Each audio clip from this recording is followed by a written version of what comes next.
6단원이죠. 6단원 우리 주제가 국제 사회입니다. 국제사회. 그리고 국제사회고 우리가 이 국제사회를 간단히 보면 첫 번째 국제사회에 대한 이해. 국제사회의 이해는 우리가 의미와 그 다음에 여기에 어떤 특성들이 가지는지 그 다음에 행위주체까지 우리가 좀 이야기를 했었죠. 국제사회의 이해. 그 다음에 국제사회의 갈등. 그다음 세 번째 국제사회의 협력으로 이렇게 이야기를 했습니다. 심플하게 놔둔 거야. 이제 크게 목차는. 그래서 국제사회 이해 안에는 아까 이야기했듯이 국제사회의 의미, 국제사회의 특성, 국제사회의 행위주체가 들어가도록 할 거고요. 국제사회 갈등은 유형별로 우리가 나눠서 봤었죠. 그래서 국제사회의 갈등에는 여러 종류가 있는데 뭐 정치적이냐, 경제적이냐, 문화적이냐 이런 것들. 그 다음에 우리나라에서 일어나는 일이냐, 세계의 갈등이냐 이런 것들. 왜 눈빛이 처음 듣는 것처럼 눈빛이 이렇게 불안불안합니다. 다 잊어버리시면 안 돼요, 여러분들. 그 다음에 협력은 어떤 거냐? 우리 교과서에는 공존이라 되어 있는데 그냥 협력으로 바꿔서 설명한다고 드렸어요. 같이 함께 존재하기 위해서 협력을 한다는 거죠. 그래서 힘을 합쳐서 위기. 지금 11월 15일 오늘 11월 중순인데 날씨가 지금 꽃이 피고 있죠, 그죠? 봄인 줄 알고 이런 이제 기후 위기에 대응하기 위해서 국제사회의 협력이라든지 뭐 이런 거 핵 확산 방지 협력이라든지 이런 협력, 지속 가능한 우리의 발전과 유지를 위해서 이제 노력하는 것들 우리가 이야기하도록 하겠습니다. 들어가 보도록 하겠습니다. 첫 번째 국제사회의 이해를 한번 보도록 할게요. 첫 번째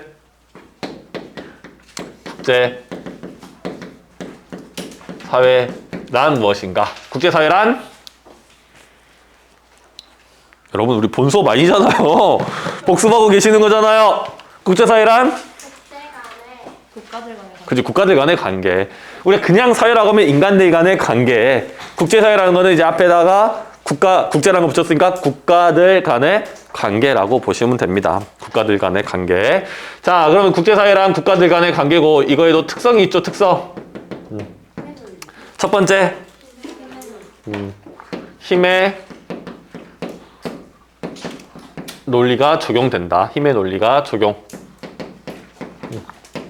오늘 아침에 선생님이 우리 반 아이들과 함께 수능 문제를 2개 풀어봤거든요. 하나는 언어 비문학 문제 하나 풀어봤고요. 하나는 여러분들이 지금 배우고 있는 6단원의 법과 정치에서 19번 문제에서 이게 출제가 됐어요. 요 파트가. 그래서 그걸 같이 풀어봤는데 우리 반 아이들 거의 다 맞췄습니다. 우리 반 아이들이 똑똑해서 그런 건 아니고요. 여러분도 할 수 있어. 그러니까 야 너도 할 수 있어 이런 느낌. 여러분도 다 할 수 있는데 그 말은 무슨 말이냐. 여러분들이 지금 배우고 있는 이 중학교 수준이 그냥 중학교 수준이 끝나는 게 아니라 수능까지 연계되는 똑같은 내용이다. 우리가 배운 거 또 배우고 또 배우고 또 배우고 하는 거다. 그러니까 절대로 여러분들에서 배우고 있는 거, 특히 학기 말이라고 너무나 소홀하게 하지 마시고 여러분들 지금 배우는 게 고등학교 수능에까지도 풀 수 있는 능력이 키울 수 있게 된다라는 거 이해하셔야 됩니다. 그리고 여러분 더 중요한 게 여러분들 이제 통합사회 시대잖아. 그렇기 때문에 더 여러분들 지금 열심히 해 두셔야 된다. 자, 두 번째. 그죠. 자국의 이익을 중시한다. 야, 여기까지만 보면 거의 뭐 정글이야. 그지? 힘과 이익. 그죠? 내 이익을 위해서 힘으로 찍어 눌러 버리겠다. 근데 우리는 그렇지 않다라는 거는 알고 있죠. 세 번째. 원칙적으로 평등하다. 원칙적으로는 평등한데 힘과 이익을 중시한다.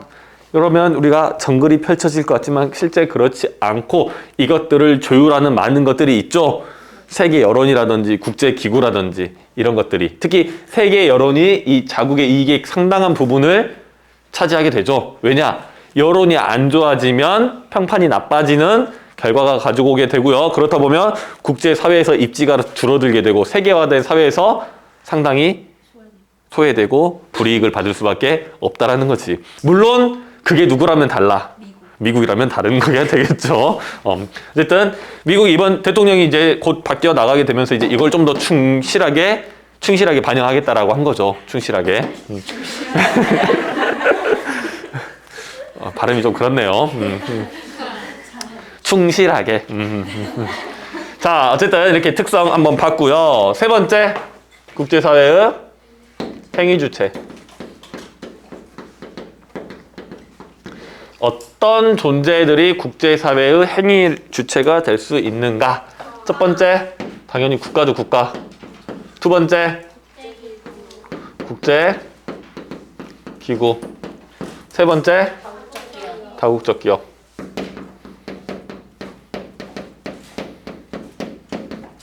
국제기구에는 또 하위로 나눌 수가 있죠. 첫 번째, 정부 간 국제기구. 하나 더, 굳이 국제 비정부 기구. 이렇게 나눠볼 수가 있습니다. 일단 국가 자체가 너무나 우리가 당연한 행위 주체가 될 수밖에 없겠죠. 여기서 행위 주체가 될 수 있는 국가는 주권을 지닌 국가다. 내가 갑자기 나가가지고 여기 운동장에다가 수한나라라고 만든다고 해서 인정받을 수가 없죠. 아무도 인정해주지 않습니다. 자, 국제기구. 국제기구는 두 개로 나눌 수가 있습니다. 정부 간 국제기구와 국제 비정부 기구. 대표적으로 한번 봅시다. 정부 간 국제기구. 예, UN. 뭐 OECD, IMF. 그다음에 WTO 한번 이야기해 볼까요? WTO. 국제 비정부 기구는 대표적으로 그린피스 같은 게 있겠죠. 자, UN. 국제사회의 질서와 국제사회의 평화와 국제사회의 안전을 지키는 일들도 하죠. 특히 그 안에 있는 안전보장 이사회 매우 중요한 일을 한다 했고, 상임이사국과 비상임이사국 이런 거 이야기 드렸습니다. 잘 체크하시면 될 것 같고, WTO는 세계 무역기구죠. 세계 무역기구가 추구하는 바가 뭐야?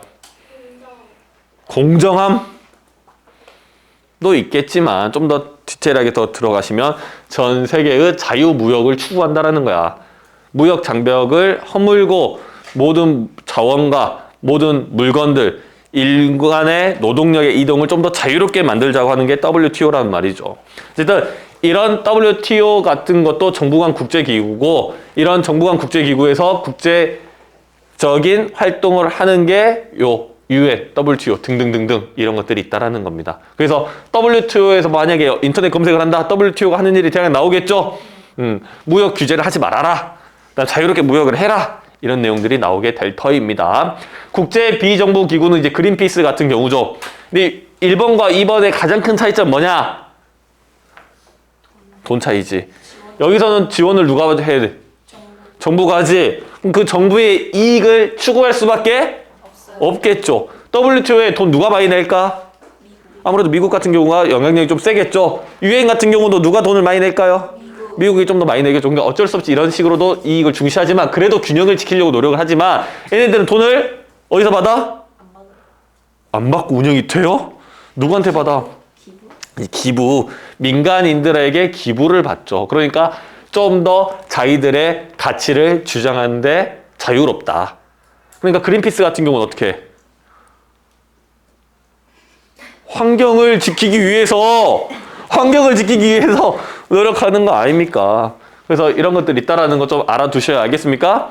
그다음 다국적 기업도 국가와 국제기구 못지않게 요즘 힘이 센 친구들이죠. 그래서 요즘 좀 더 이쪽에 좀 더 주목을 하고 있기도 하죠. 그리고 대표적으로 요즘 가장 핫한 인물이 누구야? 전 세계에서. 그죠, 일론 머스크. 물론 이제 트럼프가 지금 제일 핫하고요. 트럼프 나오면 지금 계속 일론 머스크가 뉴스에 계속 같이 나오고 있죠. 그래서 이제 일론 머스크가 다국적 기업의 수장이죠.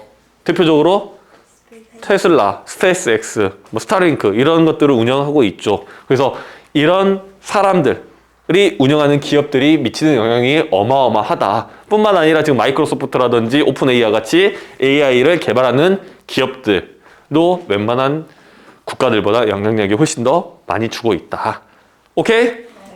저 여기서 지금 깨달음을 얻으시면 안 되죠. 깨달음을 얻으시면 안 된다고 지금. 알고 있었던 거 복습한 내용이죠? 훌륭합니다. 이렇게 해서 일단 1번 끝을 내게 되고요. 자, 2번 갈등. 갈등은 우리가 좀 더 포인트를 많이 둘 수 있는 부분입니다. 갈등은. 그래서 우리가 이 갈등을 유형으로 한번 나눠보면, 첫 첫 번째로 경제적, 두 번째로 정치적, 세 번째로 문화적, 이런 것들로 나눌 수가 있겠죠. 이거 나누는 거는 임의적으로 나누는 겁니다. 세계에서 이렇게 나누세요 이런 거 아니에요. 갈등을 유형을 봤더니 이렇게 나누었다. 여러분도 임의적으로 나누셔도 무방합니다. 갈등의 사례는 여러 개니까. 근데 대략 나누면 이런 형태로 나타나게 된다라는 거죠. 자, 그 다음에 이 지역에서 나타나는 것도 있죠. 세계의 갈등과 우리나라의 갈등. 근데 이거를 유형별로 일단 나눠보면, 사회 원인을 유형별로 나눠보면 경제적, 정치적, 문화적으로 나타날 수가 있다라는 겁니다. 경제적인 건 뭐냐? 지하 자원이라든지 돈 때문에 싸우는 거죠. 정치적인 거는요, 사상적인 면들 또는 영토적인 면도 정치적으로 들어갈 수도 있다. 물론 여기 어디에 들어갈 수도 있는 애매한 부분들이 있다. 어쨌든 이 사상적인 거 가장 큰 게 뭐냐? 우리 작년 이맘때쯤 배웠던 콜드워. 냉전. 그렇죠, 냉전 같은 거, 즉 자본주의와 공산주의의 다툼 같은 거. 문화적인 건요, 그렇지, 종교. 세계에서 많은 부분들이 종교적인 갈등이 일어나고 있죠. 대표적으로 인도와 파키스탄, 또는 이슬람과 크리스트교에 옛날에 있었던 십자군 전쟁, 이런 것들. 물론 이제 너무 옛날 한 1000년 전 거 갖고 와서 미안합니다. 현대에도 많이 문화적인 갈등이 일어나고 있다라고 보시면 될 것 같아요. 그래서 이런 유형들로 봐서 여러 가지 사례를 우리가 이야기를 했었죠. 첫 번째, 카스피해 한번 이야기해 봅시다. 카스피해는 우리 교과서에도 나와 있어요. 약 5개의 나라가 이제 둘러싸가지고 이거를 바다로 볼 것인가, 호수로 볼 것인가 논의를 했었던 거죠. 2018년도에 끝이 났습니다. 그래서 특수한 지위를 지닌 바다. 이거는 자원 때문에 이뤘던 경제적인 걸로 보시면 될 것 같고요. 그 다음에 나일강도 가볍게 언급드리면 아프리카에서 흘러가지고 쭉 흘러서 이집트까지 흘러가는 강입니다. 근데 여기가 상대적으로 강수량이 적다 보니 물이 부족해. 근데 이 나일강은 킬리만자로 정상에서 녹아 흐르는 융빙수에 의해서 나오는 물이란 말이야. 상류에 있는 국가가 물을 많이 쓰고 싶어요. 그럼 뭘 만들면 되죠? 댐을 만들면 되죠. 근데 그 댐을 만들면 하류에 있는 국가, 특히 이집트 같은 국가는 물이 부족하게 되겠죠. 그래서 이런 것 때문에 갈등이 나타나기도 한다라는 거죠. 그래서 이집트가 너 거기 위에다 댐 만들면 전쟁도 불사하겠다라는 식으로 강력하게 이제 갈등이 나타나기도 했었고요. 그 다음에 세 번째로 보시면 이제 종교적인 거 한번 봐볼까요? 이스라엘과 팔레스타인. 그 다음에 인도와 파키스탄. 여긴 유대교, 여기는 이슬람교, 여기는 힌두교, 여기는 이슬람교. 그러니까 공교롭게도 이슬람교와 관련된 갈등들이 많은데 이슬람교가 이렇게 갈등을 막 유발하고 이런 건 아니야. 공교롭게 사례를 들다 보니까 그런 거야. 절대로 이런 오해 가지시면 안 돼요. 자, 5번째로 또 미얀마와 맞습니다.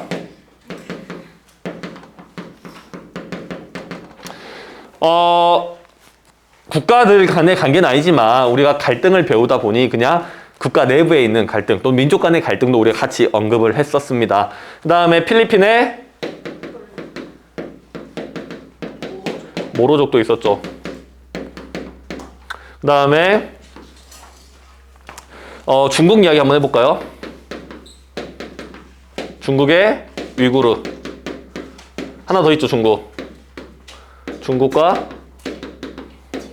티베트.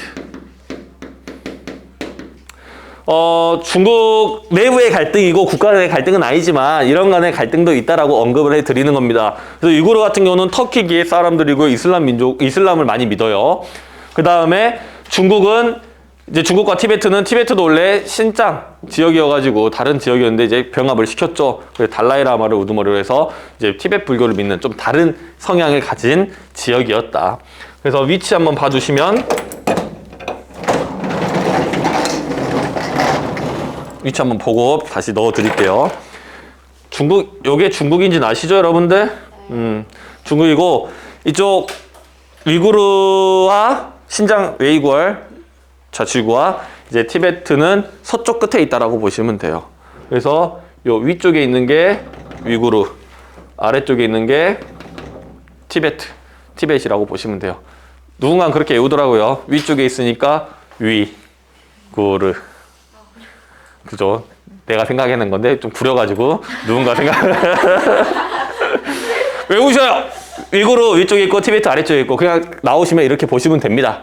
어렵지 않죠? 보통 이제 여러분들이 대학을 가기 위해서 보는 이제 고등학교 시험에서 이게 나온다고 하면 자료가 주어질 수도 있어요. 근데 안 주어지고 주어질 수도 있으니까 위치 정도는 그래도 눈에 담아 두시는 게 좋다. 그 다음에 이 갈등들 전부 다 위치 알아두시면 좋은데 그걸 우리가 다 같이 못 보고 있죠. 근데 이거 본 수업에서 몇 개 빼고는 거의 다 위치 다 올려놨어요. 그래서 한번 살펴보시면 될 것 같습니다. 자, 그 다음에 9번. 일본과 중국. 어떤 게 있어? 센카쿠 열도라고 할게요.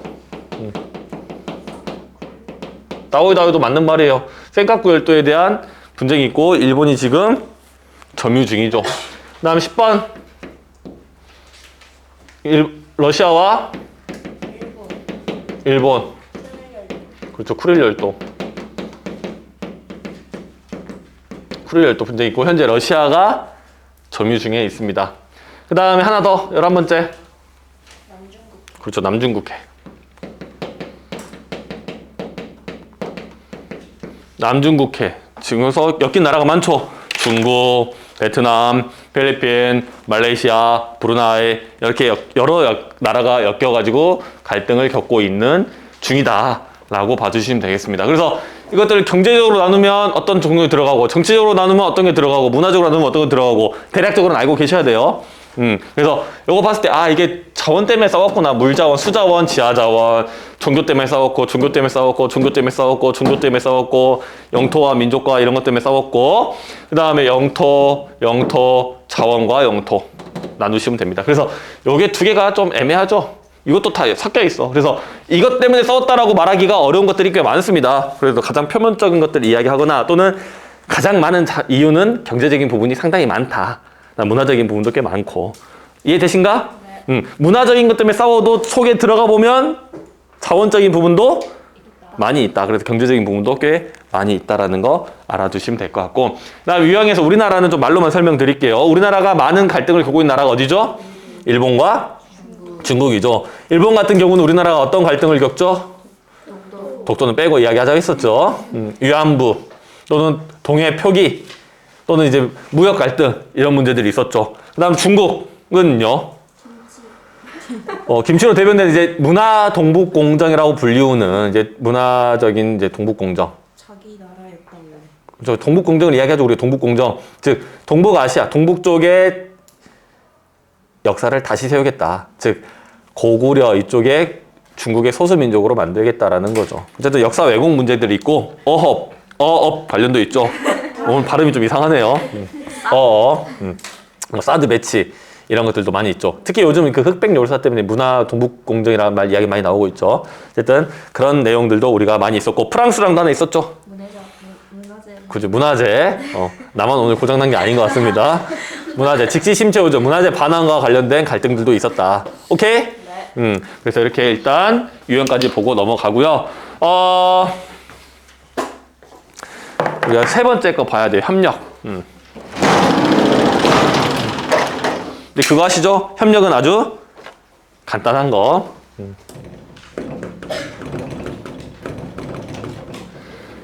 지속 가능한 미래를 만들기 위해서 우리는 노력을 해야 된다라고 이야기를 하는 겁니다. 그래서 첫 번째, 지속 가능한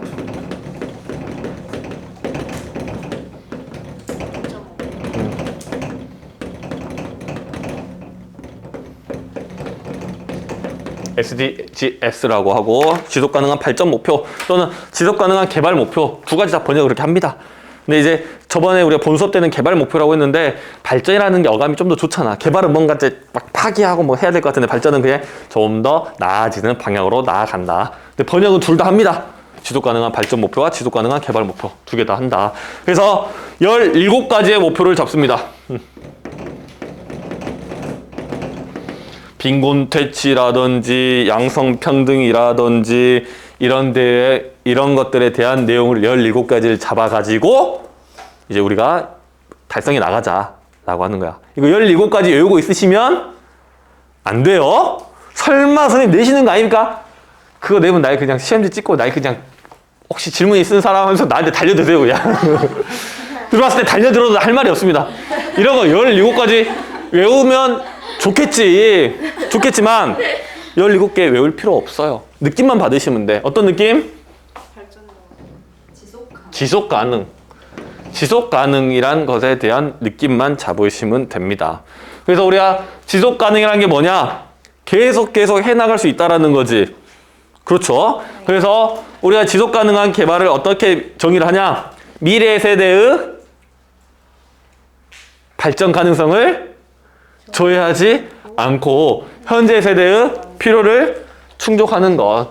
미래 세대의 현재 세대. 미래 세대의 발전 가능성을 조회하지 않고 현재 세대의 필요를 충족하는 걸 우리 지속 가능이라고 한다는 거야. 즉 인류가 계속 살아나갈 수 있게끔 하는 게 지속 가능이라는 개념의 핵심이란 말이지. 그러면 양극화가 되면 되겠습니까? 양성평등, 성차별 있으면 되겠습니까? 양성평등 해야 되겠죠. 빈곤과 기아가 지속되면 되겠습니까? 17가지 OX 맞춰놓으면 다 맞출 수 있어. 이 느낌만 받으시면. 즉 계속 해나갈 수 있는, 좀 더 인류가 지속적으로 살아나갈 수 있는. 그러면 이런 기후변화에 대해서도 함께 해야 되겠죠. 그럼 어떤 협정을 맺는 거야? 기후변화를 줄여나갈 수 있는 온실가스 배출을 줄여나가는 협정 같은 걸 같이 힘을 합쳐서 한다는 거야. 왜? 전 세계는 연결되어 있고 단일 국가의 힘만으로는 이런 문제를 막을 수가 없으니까. 그래서 이런 지속 가능한 발전 목표와 여러 가지 환경 협약들을 가지고 계속해서 협력해 나가고 있다. 자, 국가가 이런 방향으로 나아간다고 하면 우리는 어떤 방향으로 나아가야 됩니까? 세계 시민. 그렇죠. 세계 시민으로 나아가야 된다. 세계 시민도 너무 어렵게 생각하지 마라 그랬죠? 무슨 범위를 늘리자? 우리의 범위를 늘리자. 우리의 범위를 늘리자는 거죠. 우리의 범위라는 게 뭐냐? 나뿐만이 아니라 우리 동네뿐만이 아니라 우리 국가뿐만이 아니라 전 세계를 품을 수 있는 큰 그릇을 가지셔라. 큰 사람이 되셔라라는 거지. 내가 오늘 먹은 햄버거 하나가 어떻게 된다? 지구 반대편의 나무를 베야 될 수도 있다. 여러분들이 저번 주에 우리 지구 완밥러가 아니죠. 오늘 참 문제가 많습니다. 지능 완밥러 진행하면서 우리 밥 다 먹으면 복권 나눠드렸잖아. 그죠? 그죠? 여러분들이 그렇게 밥을 다 먹는 줄 몰랐습니다. 선생님이 평소에 봤을 때는 한 10%에서 20% 정도 먹길래 500장 정도를 준비해서 일주일, 월, 수, 금, 오늘까지 진행하기로 했는데 여러분들이 다 먹어가지고 화요일 만에 500장이 동나버렸죠. 동나버렸죠. 아쉽죠? 재미있었죠? 여러분들에게 그 밥을 다 먹도록 하는 이유가 뭐야? 그치, 잔밤을 남기지 말아라. 한 번, 두 번 잔밤 안 남기는 게 아니라 그런 경험을 하고 그게 지속적인 여러분들의 삶의 태도가 된다라고 하면 여러분들은 이 세계 시민으로서의 자질을 갖추게 된다라는 거지. 즉, 지구상에서 어떤 문제가 터졌을 때 나랑 동떨어진 문제라 생각하지 않고 그거에 대해서 여러분들이 해결하고자 하는 또는 그거에 대해서 참여하고자 하는 그런 태도를 갖는 게 세계 시민이다. 즉, 우리의 일로 받아들인다라는 거죠. 이해되신가?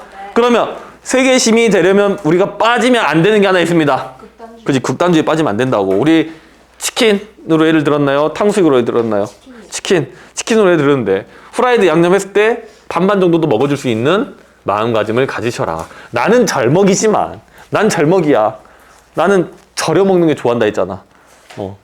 근데 이제 이 후라이드를 좋아하는 사람은 나랑 같이 먹을 수가 없지만 그냥 찍먹으로 먹어도 괜찮다. 이런 느낌으로 극단주의에 빠지시면 안 된다. 포용적 태도를 가지셔야 된다라고 봐주시면 되겠습니다. 혹시 질문? 없어요. 없으면 오늘 수업 끝.